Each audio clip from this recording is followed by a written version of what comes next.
অত্যাচারী জালিম শাসকদের শেষ পরিণতি অত্যন্ত ভয়াবহ। রাসূল সাল্লাল্লাহু আলাইহি ওয়াসাল্লাম বলেন, আল্লাহ তাআলা জালিমকে দীর্ঘ সময় দিয়ে থাকেন।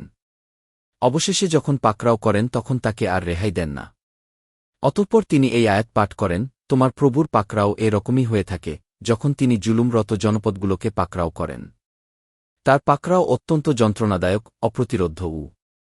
সহিহ বুখারী, সহিহ মুসলিম। আল্লাহ তাআলা বলেন, কি আর আপনি কখনো মনে করবেন না যে জালিমরা যা করে সে বিষয়ে আল্লাহ উদাসীন? তবে তিনি তাদেরকে সে দিন পর্যন্ত অবকাশ দেন যে দিন তাদের চক্ষু হবে স্থির। ভীতবিহ্বল চিত্তে উপরের দিকে তাকিয়ে তারা ছুটোছুটি করবে, নিজেদের প্রতি তাদের দৃষ্টি ফিরবে না এবং তাদের অন্তর হবে উদাসকে। সূরা ইব্রাহিম।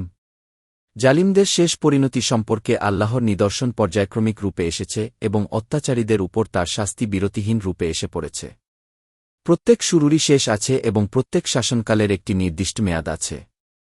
মহান আল্লাহ জালিমদের শেষ পরিণতির জন্য কারণ তৈরি করেছেন এবং তাদের জুলুমের বিনিময়ে মর্মন্তুদ শাস্তির বিধানও রেখেছেন।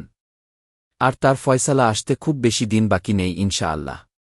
মহান আল্লাহ বলেন, খে বলুন, তোমরা আমাদের দুটি কল্যাণের, বিজয় ও শাহাদাত, একটির জন্য প্রতীক্ষা করছ এবং আমরা প্রতীক্ষা করছি যে আল্লাহ তোমাদেরকে শাস্তি দিবেন সরাসরি নিজ পক্ষ থেকে অথবা আমাদের হাত দ্বারা।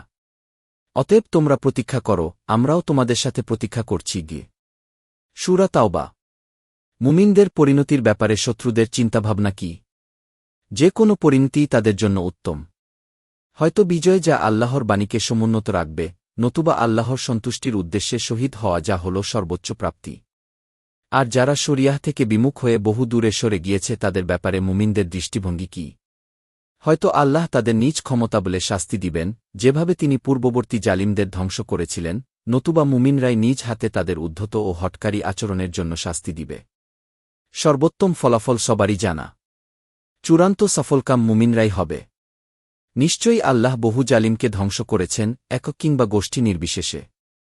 আল্লাহ তাআলা বলেন, কি আর আমরা আদ ও সামুদকে ধ্বংস করেছিলাম, তাদের বাড়িঘরের কিছু তোমাদের জন্য উন্মোচিত হয়েছে। আর শয়তান তাদের কাজকে তাদের দৃষ্টিতে শোভন করেছিল এবং তাদেরকে সৎপথ অবলম্বনে বাধা দিয়েছিল, যদিও তারা ছিল বিচক্ষণ। আর আমরা ধ্বংস করেছিলাম কারুন, ফিরাউন ও হামানকে।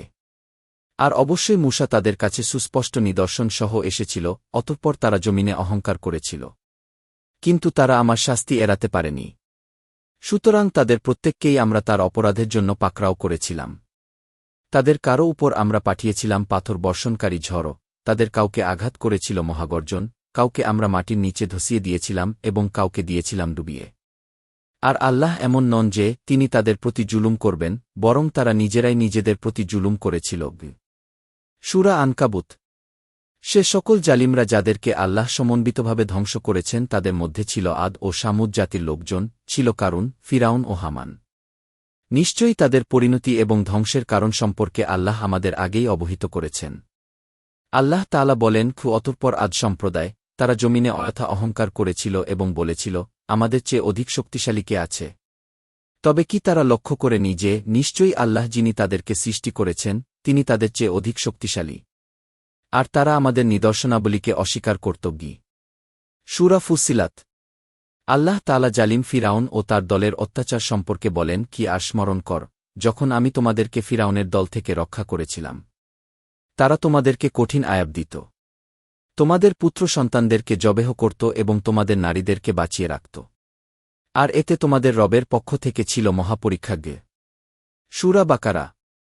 আল্লাহ তাআলা আরও বলেন, কি ফিরাউনের বংশধররাও তাদের পূর্ববর্তীদের মতো আমার আয়াতসমূহকে মিথ্যা মনে করেছিল।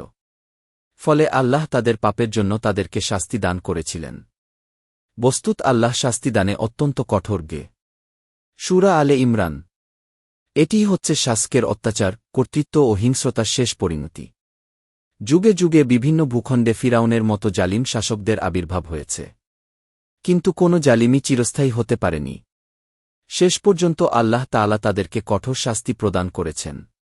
আর আখিরাতে জাহান্নামের লেলিহান আগুনের শাস্তি তো তাদের জন্য বরাদ্দ আছেই।